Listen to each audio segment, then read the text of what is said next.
नमस्कार दोस्तों, स्वागत है आपका एमसीक्यू आईक्यू में। मैं आपको आरपीएफ और आरआरबी टेक्नीशियन के प्रीवियस ईयर क्वेश्चन करा रहा हूं। और सबसे पहले हमने साइंस के क्वेश्चन उठाए हैं, जो भी प्रीवियस ईयर क्वेश्चन साइंस में आ चुके हैं वो सब क्वेश्चन कराऊंगा मैं आपको। तो चलिए शुरू करते हैं। यह पार्ट 5 है। आज का फर्स्ट क्वेश्चन है, व्हाट इज ड्राई आइस? शुष्क बर्फ क्या है? ड्राई आइस को हम क्या बोलते हैं? तो ड्राई आइस को हम बोलते हैं solid carbon dioxide. Solid carbon dioxide को हम ड्राई आइस बोलते हैं। अगर देखिए ड्राई आइस है आपके पास, तो ड्राई आइस सॉलिड होती है, ठीक है। आप उसको कन्वर्ट करोगे गैस में, ठीक है। अगर आपने जो ड्राई आइस है ना, ये होती है सॉलिड, इसको हीट करोगे तो ये कन्वर्ट काय में हो जाएगी, ये हो जाएगी गैस में। तो इस प्रोसेस को क्या बोलते हैं? ये इंपॉर्टेंट क्वेश्चन है। अगर सॉलिड से कोई भी चीज गैस में कन्वर्ट होती है तो उस प्रोसेस को हम बोलते हैं सब्लिमेशन। और ये काफी इंपॉर्टेंट क्वेश्चन है कि सब्लिमेशन में क्या होता है, सॉलिड से गैस में कन्वर्ट हो जाती है चीजें।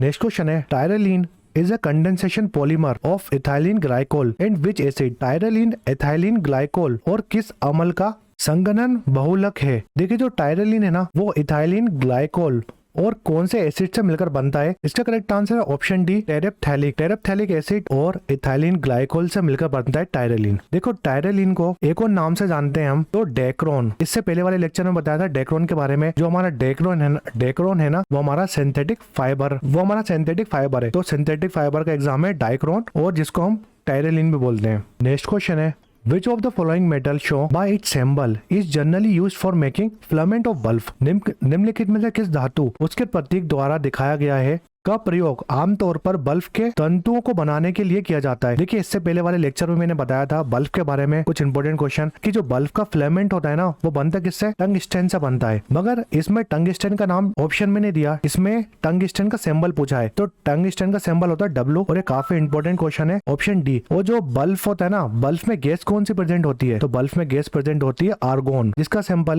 सिंबल है AR, ठीक है। आप AG मत लगा देना, AG मतलब क्या होता है? सिल्वर होता है, ठीक है। AG मतलब सिल्वर होता है और AR मतलब होता है आर्गोन। आर्गोन गैस प्रेजेंट होती है बल्ब में, ठीक है। आर्गोन गैस प्रेजेंट होती है बल्ब में। और जो फिलामेंट होता है उसका बल्ब का, देखिए आपने देखा होगा बल्ब है ना, ऐसा होता है, बल्ब ऐसा होता है, और उसमें एक ऐसी वायर लगी होती है ना। तो ये वायर जो है ना, वो किसकी बनती है? टंगस्टन की बनती है। जो इसमें गैस प्रेजेंट होती है, वो गैस कौन सी होती है? वो आर्गोन गैस होती है। जो पहला ऑप्शन है Fe मतलब क्या होता है? Fe मतलब आयरन होता है। नेक्स्ट क्वेश्चन है, tincture of iodine is a solution of iodine in. Tincture of iodine का एक घोल है। देखिए जो टिंचर ऑफ आयोडीन है ना, वो एंटीसेप्टिक में यूज होता है, एंटीसेप्टिक के लिए यूज होता है टिंचर ऑफ आयोडीन। और टिंचर ऑफ आयोडीन किससे मिलकर बनता है? टिंचर ऑफ आयोडीन किसको बोलते हैं हम? 2-3% ऑफ आयोडीन प्रेजेंट होता है और आयोडीन के साथ एल्कोहल, इस मिक्सचर को हम बोलते हैं टिंचर ऑफ आयोडीन। तो टिंचर ऑफ आयोडीन जो सॉल्यूशन होता है आयोडीन में, वो किससे बनता है ये पूछा है। तो इथाइल एल्कोहल से बनता है, क्योंकि इसमें एल्कोहल प्रेजेंट होता है, ठीक है, और आयोडीन प्रेजेंट होता है। तो दोनों मिलकर क्या बनाते हैं? टिंचर ऑफ आयोडीन बनाते हैं। तो क्वेश्चन में ये पूछा था, जो टिंचर ऑफ आयोडीन है, सॉल्यूशन होता है आयोडीन का, वो किससे बनता है? तो इथाइल एल्कोहल, इसमें एल्कोहल प्रेजेंट होता है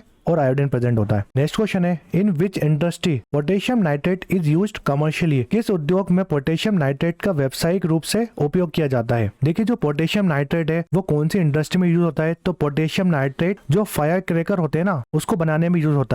मतलब जो पटाखे बनाते हैं हम, उसमें क्या डालते हैं? Potassium nitrate. एक और क्वेश्चन आता है, फायर से बात आती है तो फायर एक्सटिंग्विश, जो हम आग बुझाते हैं ना, उसको बोलते हैं फायर एक्सटिंग्विश। तो फायर एक्सटिंग्विश में कौन सी गैस यूज होती है आग बुझाने में? तो हम बोलते हैं उसको carbon dioxide. Carbon dioxide gas डली होती है उसमें, फायर एक्सटिंग्विश में, जो आग बुझाने में काम आती है। एक बहुत इंपॉर्टेंट क्वेश्चन बताता हूँ मैं आपको, जो फायर क्रैकर मैन्युफैक्चरिंग होती है ना, अगर हम पटाखे जलाते हैं, उसमें रेड कलर आपको दिख रहा है, तो रेड कलर कौन से मेटल की वजह से आता है? ठीक है, कौन सा मेटल यूज होता है रेड कलर के लिए, या कौन सा केमिकल यूज होता है? देखिए रेड कलर के लिए रिस्पॉन्सिबल होता है स्ट्रोंटियम। अगर ऑरेंज कलर की बात करते हैं, ऑरेंज कलर दिख रहा है आपको पटाखों में, तो वो कैल्शियम की वजह से होगा। फिर ग्रीन कलर, पटाखों में ग्रीन कलर बहुत दिखता है, तो ग्रीन कलर किसकी वजह से होता है? उसमें बेरियम प्रेजेंट होता है, बेरियम की वजह से। फिर ब्लू कलर की बात करते हैं, तो ब्लू कलर किसकी वजह से होता है? कॉपर की वजह से। ऐसे ही एक आध और कलर देख लेते हैं, जैसे व्हाइट कलर है अगर पटाखों में, तो मैग्नीशियम, एल्यूमिनियम और टाइटेनियम की वजह से व्हाइट कलर मिलता है हमें। नेक्स्ट क्वेश्चन है, KMnO4 can be use. KMnO4 का उपयोग किसके रूप में किया जाता है? अगर आपको इसका फुल फॉर्म नहीं पता, तो पहले आपको इसका फुल फॉर्म पता होना चाहिए। KMnO4 का फुल फॉर्म क्या है? इसको हम बोलते हैं पोटेशियम